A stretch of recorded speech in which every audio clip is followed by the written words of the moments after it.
Temecula has attracted culinary artists and entrepreneurs from around the globe, creating an emergent foodie landscape fed by a vibrant local farming and agricultural region.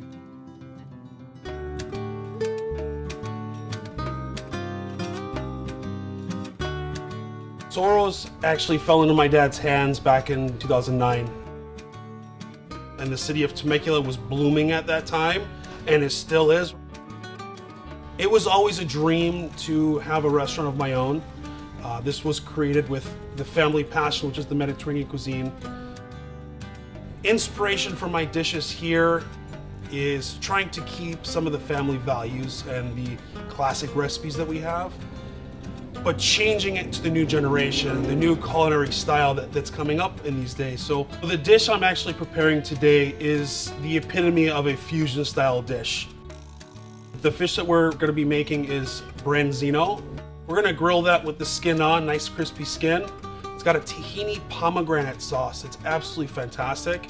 And then we do a roasted cauliflower and confit potato that's sauteed with a little bit of garlic, splash of white wine. We finish it with butter and some herbs. That'll go over the top of that sauce. Put the beautiful grilled fish on top of that. And we garnish it with a gromolata with some pomegranates and a little extra virgin olive oil that's infused with rosemary and garlic.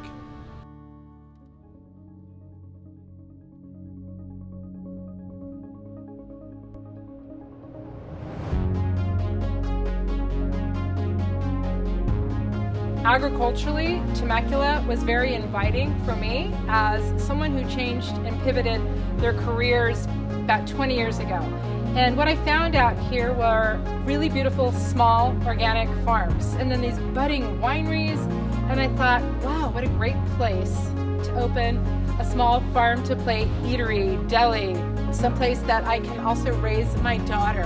This plate is one of our brunch plates, and it is our braised short rib eggs Benedict with a little bit of chili oil, and we have a beautiful turmeric immunity smoothie, and it's just damn delicious.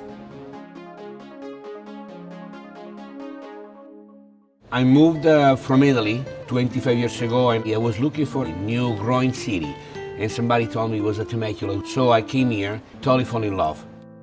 1999, I opened my first restaurant. It's named Gourmet Italia, and then I opened 2 other restaurants and a bar. This is actually my last produce. It's called Bottega Italia, where we are today. You come in inside, and you find from pizza, from Sicilian street food, all the pastry for the breakfast. We have a full bar and a restaurant. I just produce all my wine, all the olive oil, and the produce. It's called Farm to Table, and then we provide to the restaurant the freshness from our garden. Today we do a dish typical from Sicily. It's called rollatini trinacria. It's a dish that I grew up with my mom. She's doing almost every week. So it's a fried eggplant, and we stuffed with spaghetti inside, a little bechamel tomato sauce, fresh basil, and we baked. And on top we finish with a ricotta cheese. We're located at Vail headquarters, which is an old historic area. The building here was the foreman's house, built in 1920. We provide food, American style, maybe high-end gastropub, staying true to the local provision name. Vail headquarters, it's kind of like a hidden little gem, I would say, and I believe it's kind of a community within a community. On top of that, they have many events. They have car shows here, farmers markets every Tuesday. We just started up the Sunday Fun Day. So again, it's just a real festive atmosphere to be in. Prior to this, I was a deputy with the Riverside County Sheriff's Department. I've been in law enforcement for about 20 years. I know there's a lot of first responders out here, a lot of military families. That was important to me to be able to cater to that kind of community. And I think it's just the unique experience that draws people here. Rochester, New York, in 1914, my grandfather started it. So he came here from Sicily.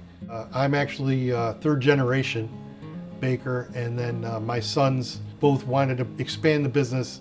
So we decided, well, let's look around and see what's out there.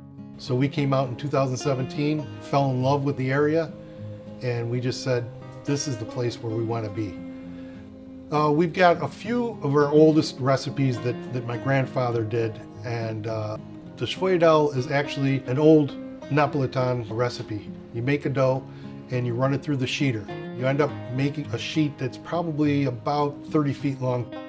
You get the loaf, you have to put it in the cooler overnight to let it set.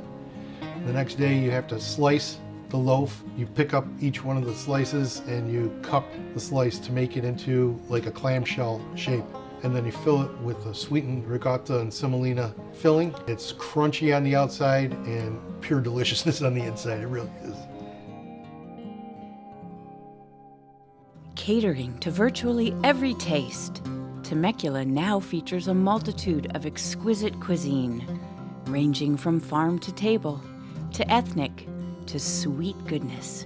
Experience, taste, and savor Temecula's culinary delights.